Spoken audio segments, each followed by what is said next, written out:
Yo, how's it going, guys? It's ELiTESHOT here, aka Sean, and today I want to bring you guys the most recent Black Ops 2 update. In this update, they fixed, they nerfed, they buffed a lot of weapons, which I would like to cover. If you guys want to read the rest of the patch information, you guys can go to the link in the description. I'll take you there to check that out. Before I start this, I want to say that I know this is kind of old information. A lot of you guys probably heard this already. However, I'm making this for everyone who didn't know about this yet and would like to find out. To start off, for the SMGs, 2 were nerfed, and yeah, that's right, you guessed it. Both the MSMC and the PDW have been nerfed. Both of these have received increased recoil and slightly reduced hipfire accuracy, making these things a little harder to use. But this doesn't affect me too much because the only times I would use these guns are from close quarters combat, and I wouldn't even bother trying to take enemies out from long range. I tried these out and I did notice a slight increase in the recoil. It's a little tougher to pick enemies off from medium range, but like I said, stick to those close quarters areas and you won't have a problem at all. Next, we have the pistols, and they only changed and they nerfed one pistol, and that is the Cap 40 dual wield. They reduced the damage with the dual wield attachment, and they also reduced the hipfire accuracy, making these things a little worse. They received this little nerf, but again, this doesn't affect me too much because I never really used the dual wield Cap 40s. They're kind of dumb, and I honestly felt like one Cap 40 was more effective than 2.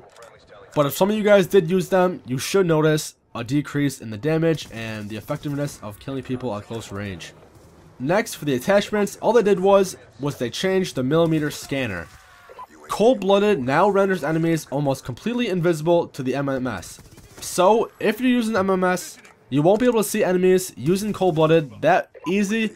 They'll be almost completely invisible, just as it stated. That doesn't affect me again, mainly because I never used the freaking millimeter scanner, or the millimeter Peter as they call it, because this thing sucks. I don't like it. It's kind of tough to see enemies through walls, and it's not as good as people were anticipating. Next, for the LMGs, they again received another buff. For the QBB LSW, they increased the medium range damage. Along with the hammer, they again increased the medium range damage, making these things a little more powerful.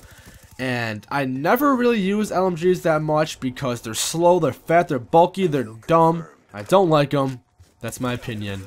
But the only time I do use them are when I'm playing ground war and when I'm playing kind of defensively, because like I said, these things are not meant to be used when running around, but instead hold your grounds and pick those enemies off. And you definitely should notice an increase in the damage for both of these, especially the hammer, because I picked the hammer up. This thing is now a beast. It drops enemies so quick, and it has to be one of the highest and fastest killing rate guns because it just wrecks, at medium range at least.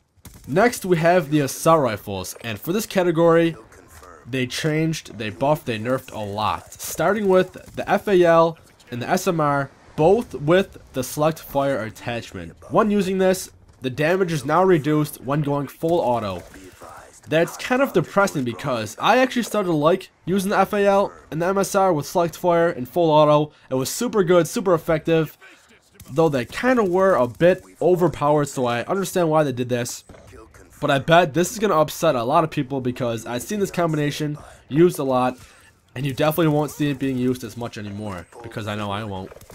For the Type 25, they increased the movement speed, and they also increased the medium range damage.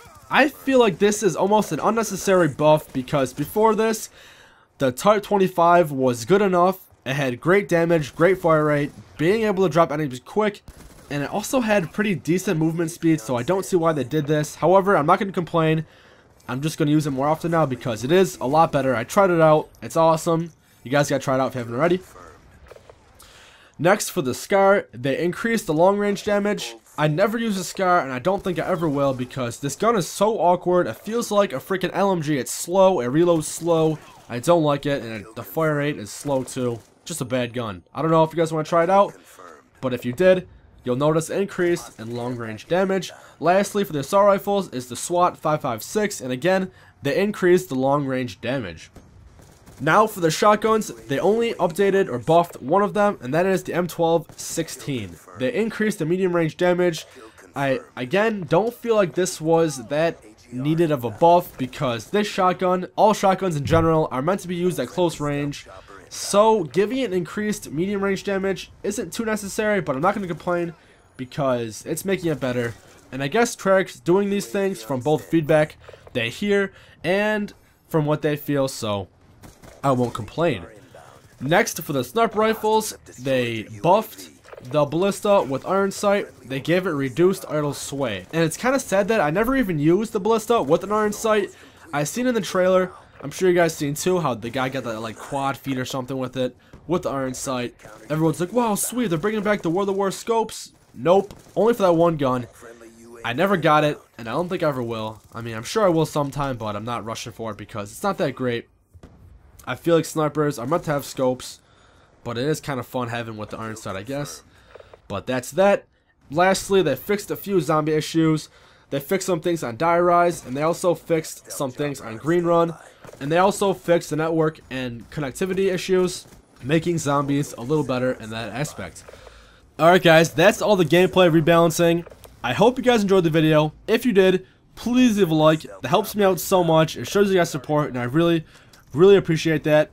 But as always guys, it's ELiTESHOT here, aka Sean, your Falling COD fanboy, signing out. Peace.